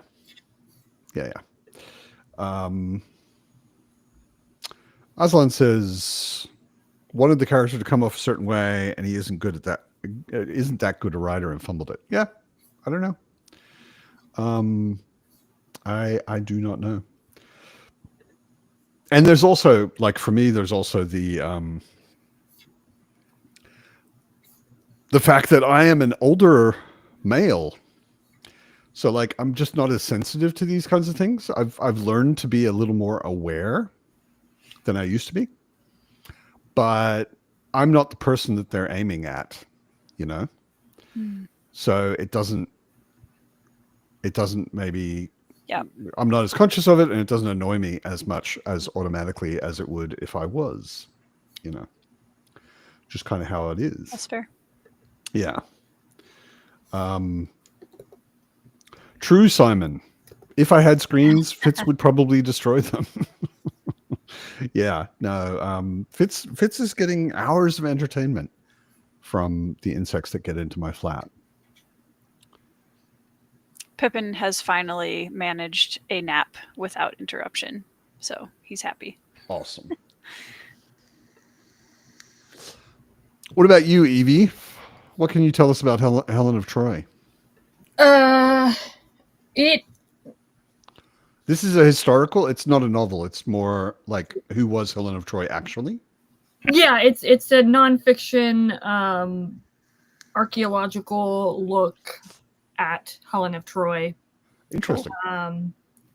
And Bettany Hughes's writing is simultaneously academic, but still readable, which is a wonderful combination. And rare, accurate. in my experience. Yeah, and it's, I guess I'm in my new era of, apparently nonfiction is the only thing that my brain can focus on for any period of time. Okay. So, yeah, I'm very excited to finish this and hopefully read more of Bettany Hughes's works, because I know she's written some other stuff. Cool. I've got a couple of other biographies. One of Agrippina, one of Messalina. So we'll see. Right. Yeah, I've got a friend in Australia who's an academic, and he said the stuff he's written. I read some of his papers and things. He hasn't published like a proper like book that you could get anywhere, but I read some of his papers somewhere, and I was like, dude, like, I'm reading this because I'm a friend of yours, but it's actually quite entertaining. I'm surprised you're an academic. And he was like, yeah, you wouldn't believe how much other academics look down on you if you manage to write intelligent, like informed, accurate books, but they're entertaining. How dare. Yeah, exactly. It's such an ivory tower circle jerk. It's also a jealousy issue, because a lot of them can't. A lot of them just can't, because they're Yeah. horrible writers who know a lot about a specific subject and not much else. Yeah, exactly. But I'm always super pleased and impressed to run into someone who's an expert in a subject and they can write a nonfiction book that you actually want to read about that subject that is not only informative but entertaining. Lovecraft's first published story is terribly written, very, very bad. Well, like whose first published story isn't? You know, I mean, I'm not going to be super hard on anybody who just publishes a story out of nowhere. I can think of a few that weren't. Yeah. Yeah, no, I mean, sure. But I'm not saying authors who write their first story and it's awesome don't exist. Yeah. I'm just saying I think the overwhelming majority, you'd rather not read their first 5 published stories. You know. Hey now, Matt, you've read The Vanished Birds and you loved it. That's his first published book. Like I said, people who write an awesome first book are not, and I do not believe that he never wrote anything before that. Yeah, I think he wrote probably a lot of stuff that people gave him a lot of feedback on, and that weren't as good. Yeah, and that's his first published novel, and it is pretty good. Although I thought his second was better, and I'm looking forward to his third. Yeah, Vanished Birds. I don't know. It didn't. Maybe it was that in comparison to The Spear Cuts Through Water, the structure and the storytelling style, the prose style, was much more ordinary, much closer to normal, you know. And Spear Cuts Through the Water grabbed me immediately because I was like, oh, this is doing something I haven't seen a lot, you know. It's so interesting. Simon liked it a lot, apparently. Yeah. Were you converted by Evie, Simon? Listen, if anyone wasn't converted by me, I have questions for them. Evie is literally the only person I've ever heard talk about Simon Jimenez, except people who Evie convinced to read Simon Jimenez. It's true. Like everybody else I've heard talk about him was like, Evie sent me this book. Even the author knows that I'm the one that sent everyone books. Yeah, you're responsible for half of his sales. I'm not surprised. Mike has a beef with Vanished Birds. Yeah, Mike has Mike taste, you know, and Mike's not gonna like everything. If I had beef with every book that I DNF'd, I would have a beef with half of all of the authors in existence ever. I'm so happy with having found BookTube, having found the two of you and all of the other friends that join me on screen in the Sunday Pub, and happy to have found all of the people that turn up in the chat regularly. It used to be that my reading was like this. It was way up and down because I would read something awesome and I would get really excited and I'd grab the next book and just not really like it that much and go through a slump and then find something better. And, you know, and lately I was actually trying to remember the last time I DNF'd a book because I have so many good recommendations from people who kind of know my taste that I like the last time I rated anything even below like a 3 or a 3.5, I can't remember. Like I have way too many good book recommendations. Well, I've had like 2 books in the last like 8 months where I was like, this sounds interesting based on the synopsis or the cover or whatever. I'm just going to try it. I'm not going to look up anybody's thoughts. I'm not going to check it on Goodreads, not going to do anything. Both of those were horrible experiences.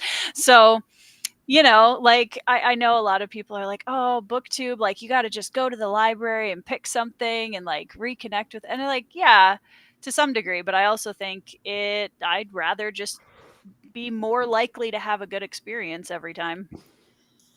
Yeah, I was talking to Sal from Alan's Discord yesterday, day before. I don't know what is time anymore. What is time? And we were just talking about like ratings or whatever, and she's like 3 stars is good book. I like the book. Yeah. And I was like, I agree. Like 3 stars is I've obviously read the book and I don't regret my time and whether I enjoyed it or not. Like it can vary because it's a 3 star. It's like very average.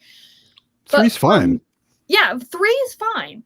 Yeah. The difference is that Sal, and I don't want to put words in her mouth, so Sal, if you're watching this now or in replay, please correct me if I misstate anything.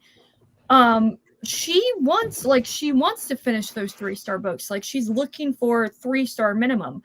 She wants to like a book. Yep. Whereas my preference is if I'm just going to like a book, that's not enough for me. I want to not necessarily love a book, but like I want to feel engaged with it. Does that make sense? So basically I'm looking for like a 4-star read. If it's edging toward 3 stars, I'm probably going to DNF it because I'm like, I'm just... Well, it has to do with how memorable is it going to be, right? Too. Yeah. Like I might enjoy to some degree a 3-star read, but am I going to remember it, recommend it to people? Like probably not as much. So do I want to spend my time on those? Meh. To quote Ted Lasso again, because it's very much in my mind, there's a character in there, Roy Kent, who is known for swearing a lot and saying what he thinks. And a friend of his, who's this amazing, exciting, impressive, beautiful woman, is dating a guy. And he's like, the guy's fine. He's okay, and it's fine that he's fine. Most people are fine, but you deserve someone that makes you feel like you've been struck by fucking lightning. Don't you dare settle for fine.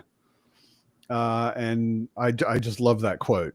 Like, you deserve someone who makes you feel like you've been struck by fucking lightning. Don't settle. Don't you dare settle for fine. Yeah. Yeah. And it's the same with books. I'm getting older. And as I get older, I'm just aware of not having time for books that are only fine or worse. Yep. There are so many books that are better than fine. Yep. And there are so many books that are fine. The majority, like he says, most people are fine. Most books are fine. Yeah. But I really enjoy knowing so many people that can recommend much better than fine books to me. Well, it's time you have left, and it's also time that you're spending away from something else. It's an investment, and every time I read a bad book or even only a fine book, the whole time I'm thinking, I could be reading an awesome book while I am reading this garbage or fine book. I could be reading an awesome book, and I would much rather do that. I'm way less hesitant to DNF now than I was when I started BookTube, because I'm like, if I'm not liking it, and the number of people are like, oh, well, what if it gets really good at the end? And I'm like, well, I'd rather read an entire book that I enjoy than a good ending. If I've got 2 books and one of them is 20% good and the other one is 80 or 100% good, why would I read the 20% good one? I don't care if it gets good at the end. I really don't care. OSA, reservation is the correct term. I used to spend a lot of time on the res, actually. I had a lot of Native American friends. I used to be a drummer in a drumming circle on a Native American res a long time ago. And I was trained to be a pipe holder of the Cherokee Nation, strangely enough. But there is a lot of racism about Native Americans. What book was that, Osa? Name and Shame. Because there's a series. I can't remember because I never read them. I can't remember the author's name or the series name or any of the book names, but there's a series which are crime novels that are all set on a Native American res, and the main character is a cop, like a reservation cop. And they're written by a Native American who grew up in a res. So they're actually portraying the realistic full spectrum of Native American experience on a reservation. So they were, from what I heard, not horribly racist, but yeah. Bex is apparently a quarter Cherokee. Cool. I had a friend who was or is well, we don't really see each other at all anymore, but she is 100% Cherokee and grew up on a reservation, and she was my shamanic teacher, so to speak. She was my medicine woman. So yeah, I had a lot to do with the Cherokee and some of the tribes in Virginia when I was in university, which was all very interesting. But I always hit a point very quickly over and over again where I was like, in the end, I'm a white guy. Like, all of you are Indians. I'm not. And you're very welcoming, and it's amazing and interesting learning about your stuff, but like, your stuff is your stuff, and it's never going to be my stuff, no matter how interesting it all is. So yeah, I sort of backed out of all of that, even though it was very, very interesting. Feel like DNFing means I wasted time. Yeah, this is what's called the lost cost fallacy. And fallacy means it's stupid. That's what a fallacy is. It's believing in something that is essentially not true. Like, I don't need the complete vision. If I'm not enjoying myself, I mean, do what you want. Like, I don't have to convince anybody to DNF or not to DNF. But if I'm just not enjoying myself, the biggest thing for me is if I don't care what happens next to the characters. If I notice myself not caring what happens to the characters, then I don't see any point in continuing. And I don't owe the author anything. I don't have to see their entire vision. Doesn't make any sense to me at all. Yeah. What about you, Evie? You're a DNF queen, aren't you? I mean, I'm no Andrew Wizard, but yeah, like I call it a DNF if I read more than I'd say. If I read more than one sitting at a time of a book, then I call it a DNF. That's like officially. Otherwise, it's just a taste test, because really, it's most of the time, even when I DNF, taste test, whatever, it's a case of it's not the right time, not the right book at the right time. Like, I'm just not in the mood for it. Yeah. Yep. A waffle. I call those a waffle. WFL. Well, I mean, we'll finish later. Well, so like, as an example, where's that stupid book? The Butcher's Masquerade. I've been loving DCC. Like, and I was just through circumstances of life, I just wasn't able to put as much effort or concentration into the Butcher's Masquerade as I did the previous books. So it's overall, my reading experience was a 4-star because of life around me. Not because necessarily anything in the book itself that the book did or did not do. It's just, I don't know. People related. People talk about ratings like, 5 stars means this and 1 star means this and blah, blah, blah. Everyone's rating is subjective to their own scale. Like, for God's sakes. Preach it, Evie. By the way, I am pro star ratings, just to be clear. I'm pro star ratings. I've seen Evie's Excel sheet. She's pro star ratings. In fact, I stole Evie's idea from her Excel sheet, where she has 4 columns of different kinds of ratings, like aspects of a book that you rate, and then those average out to give a star rating. I did the same thing. I've got, I forget what I put in mine. I've got prose, character, story, and basically just enjoyment. And I rate those and then get a star rating from them. Hi, Josh. Josh also lied and said he would join. No, he didn't. He said he might be able to make it. So he didn't quite. Ida, I'm just going to go back. Where was that content? Ida, name one for me. To me, this is a conversation my husband and I literally had this last week. A okay, mediocre book for me, like, it might bump my rating up a little bit if the ending is amazing. Like Howling Dark, for example. If I have an amazing experience with the second half of the book, which I might, Right. I definitely could. It's certainly better than the first half. Is it going to bump up my rating a little bit? Yeah. Is it going to be like, 5 stars? No. No.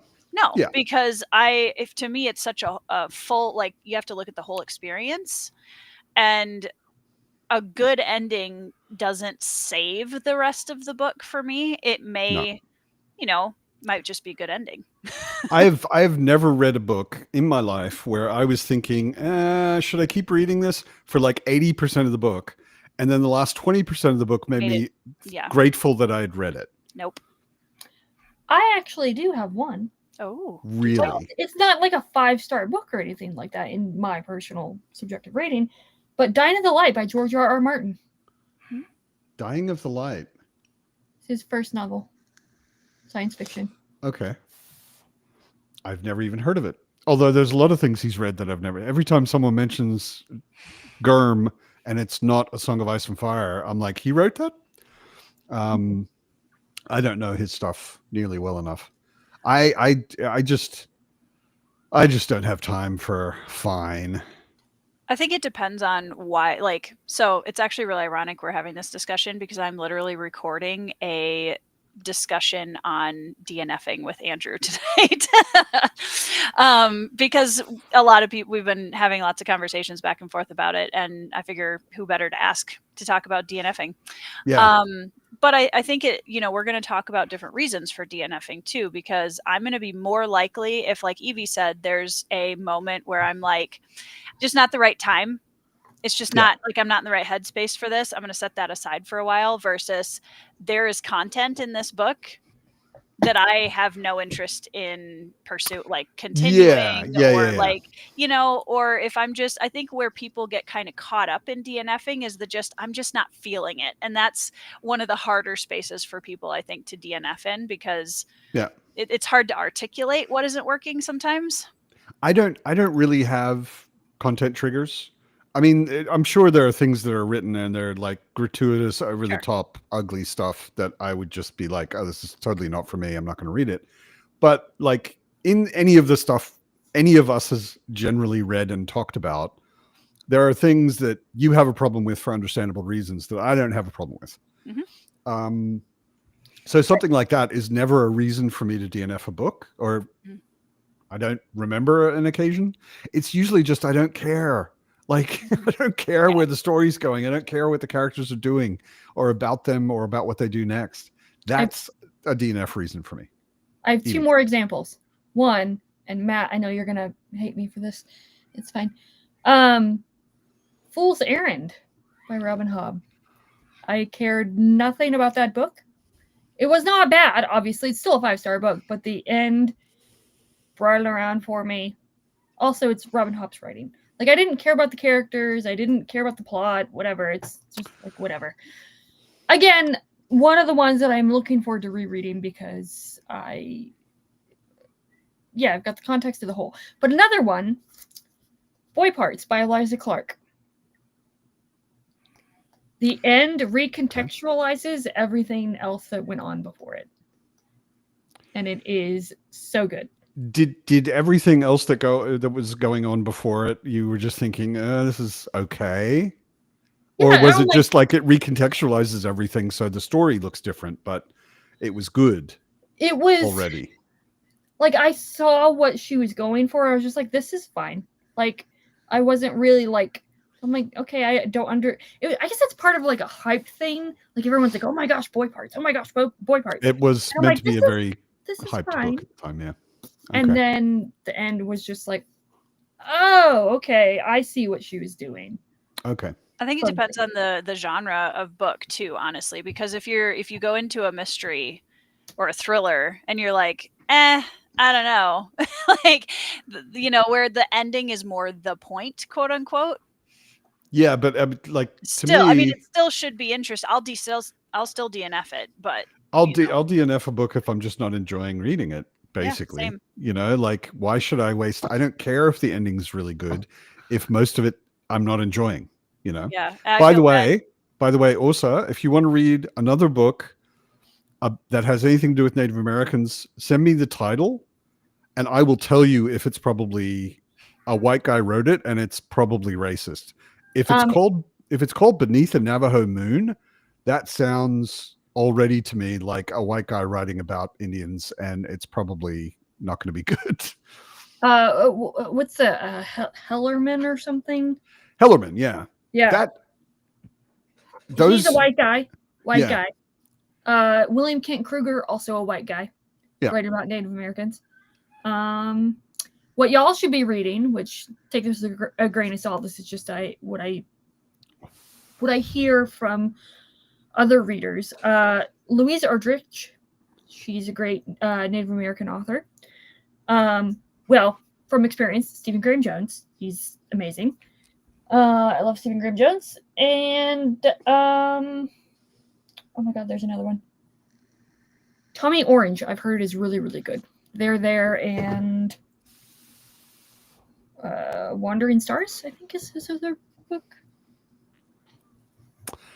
There's also, I want to say, I may be wrong about this, I may be misremembering, but Rockio talks all the time about an author friend of his who hasn't gotten a whole lot of recognition, who I believe is Native American, and I can't remember his name, unfortunately, but he wrote a, I hate the title, but I want to read it because Rockio has raved about it so many times. A book called Witchy Eye. And it's apparently kind of a fantasy novel, but it has a lot to do with Native American culture and magical beliefs. Something. Yeah, I totally don't remember. Someone in the chat can look it up, or Evie is looking it up. I don't want to assume, because it's, people can be white passing, but this guy looks very, very white.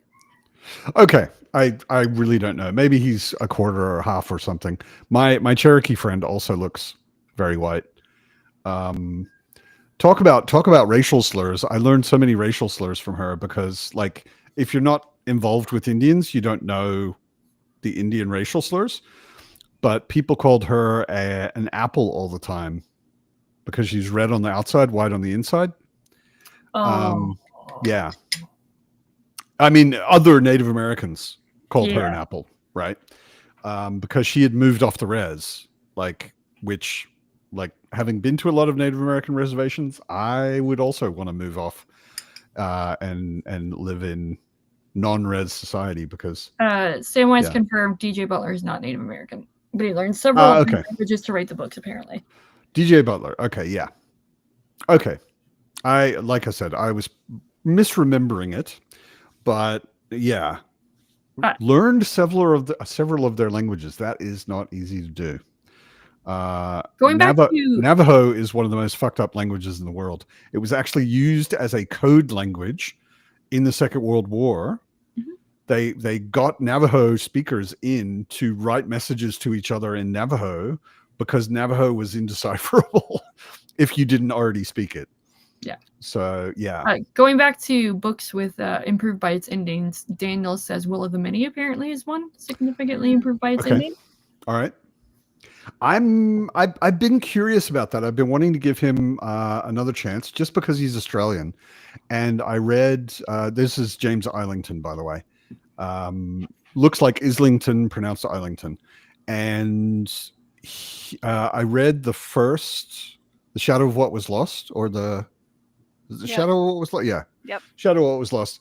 And I found it unnecessarily confusing. There was so much in it that was so hard to keep track of. And I'm a Malazan fan. And there was so much in that book that I just didn't want to continue it. I DNF'd the trilogy, but I did finish the first book. But people have said Will of the Many is actually better written anyway. So I'm interested. Oh, okay. So Witchy Eye which I think is the first in a trilogy or a series, it is apparently pitched as Last of the Mohicans meets Game of Thrones. I I am pretty automatically down on anything that is pitched as something meets Game of Thrones because it's so overused. But that sounds interesting. Yeah. Um, Fitz is Fitz is being strangely patient. It's 20 past when she should be fed. And she's just sitting calmly on the side of my desk staring at me. And you just lift up your hand and you have only like no thumb because she's eating your thumb. Yeah, exactly. Missing fingers. So why don't we do a sprint so that I can feed Fitz? And I'm so we actually so we going to can jump read. out. I'm starting to get a little bit of a headache, so I'm going to jump out. All right. I appreciate both of you. Is it something we said? Definitely. I mean, I get a headache talking to myself, so other people getting a headache talking to me too. I get it. All right. Well, all right. Good to see you, Tori. Peace out. Have a good rest of your sprints. And her computer's dying, maybe. No. Okay. Yeah. No. Bye, see everybody. You, Tori. Why don't we, because it's not quarter past and we can read a little longer, why don't we go until the hour? Sounds good. So like 40 minutes.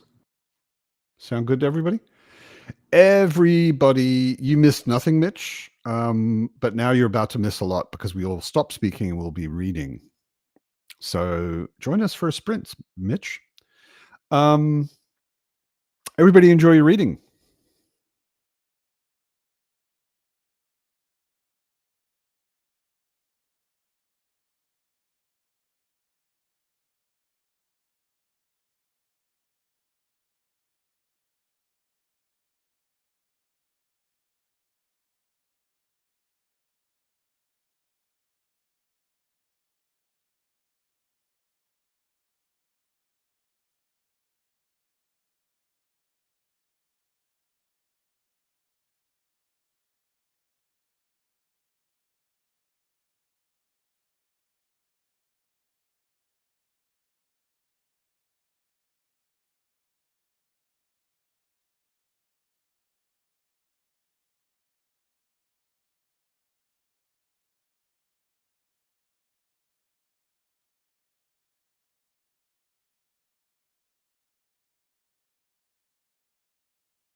Hello. Welcome back, everyone. Hello. Fitz is eaten and is being a nuisance. So, all good. Yeah, pretty much par for the course. What are we calling an ambulance for Brian for? Because I read his message above that, and it sounded like he was having a stroke. Like, what are you talking about, Brian? I think he's making reference to the Native American chat and Marty Short as Jiminy Glick.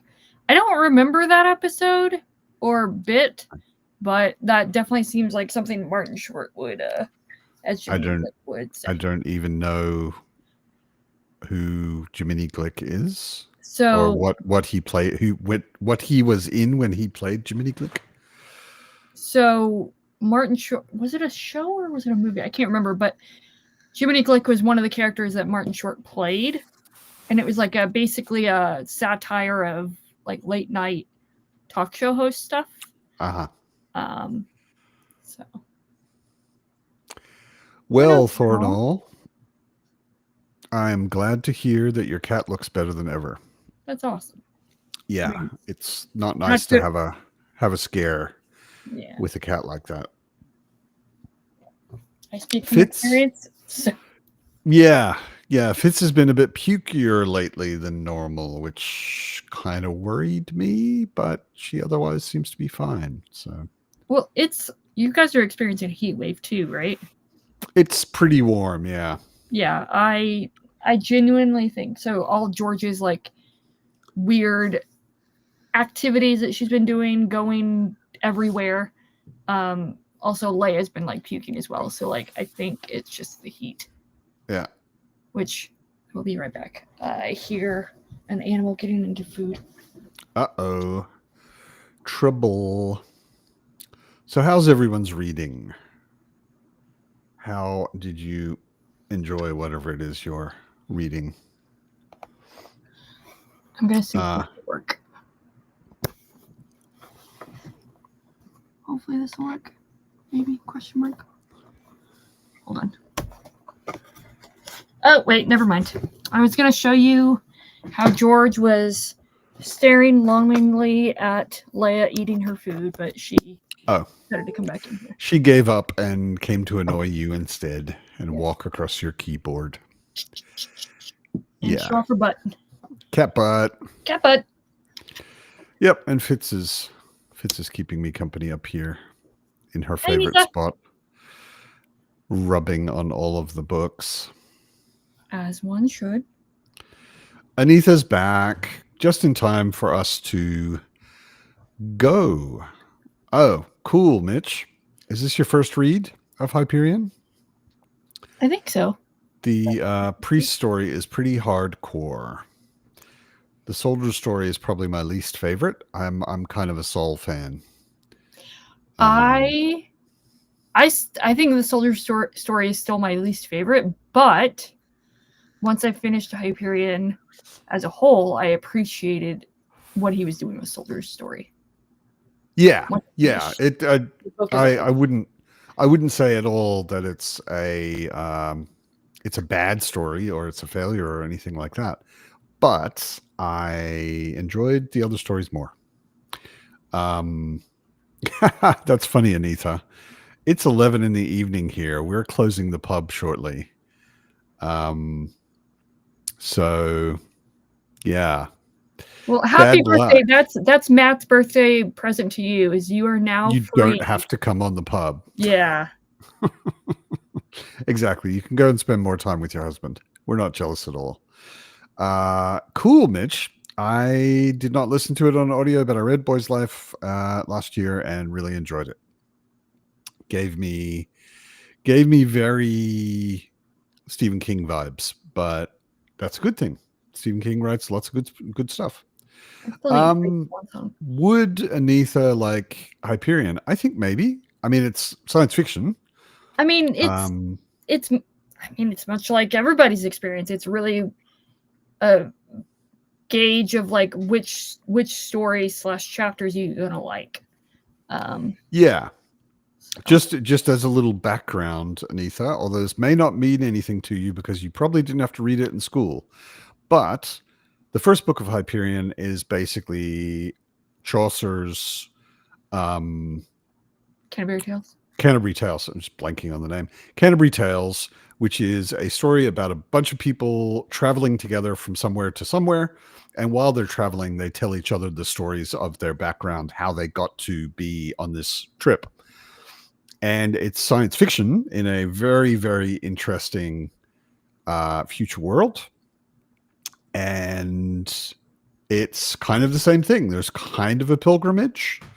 And the people on the pilgrimage are... as a pilgrimage. It is basically a pilgrimage, but it's not a pilgrimage in the sense of God, the way Chaucer's story was.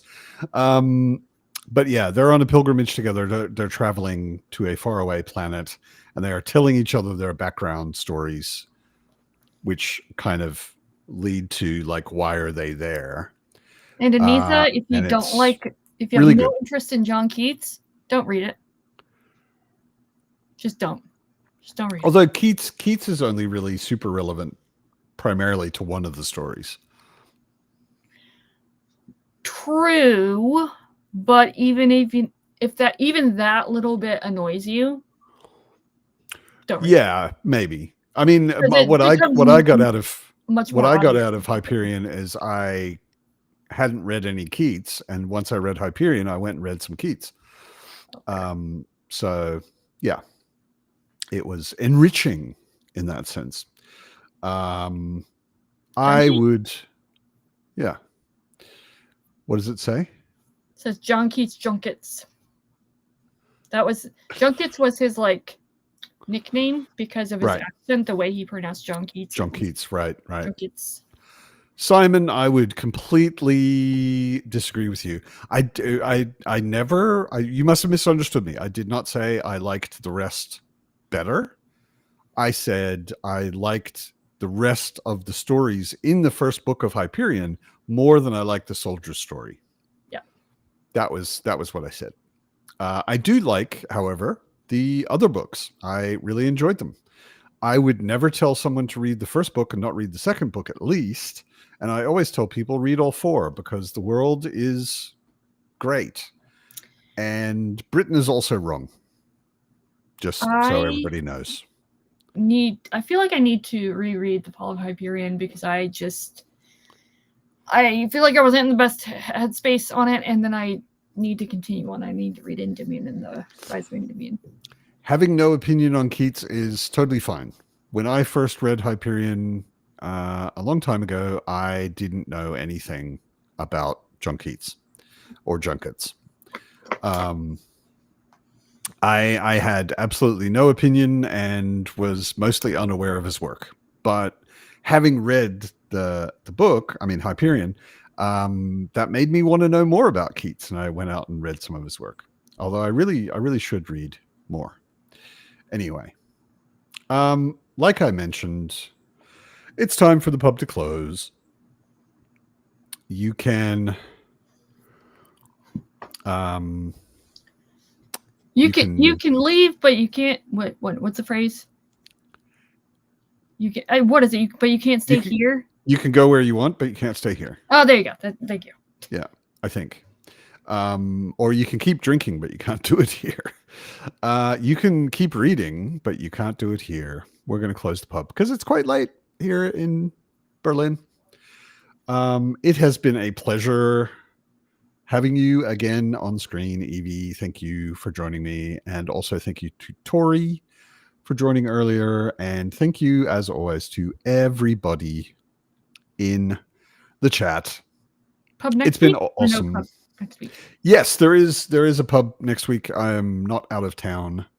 I have something coming up, but it's still, I think, 3 weeks or something away. So, see you all next Sunday. Have a lovely week. Have lovely reads during your week, and we will see each other again in the pub next Sunday.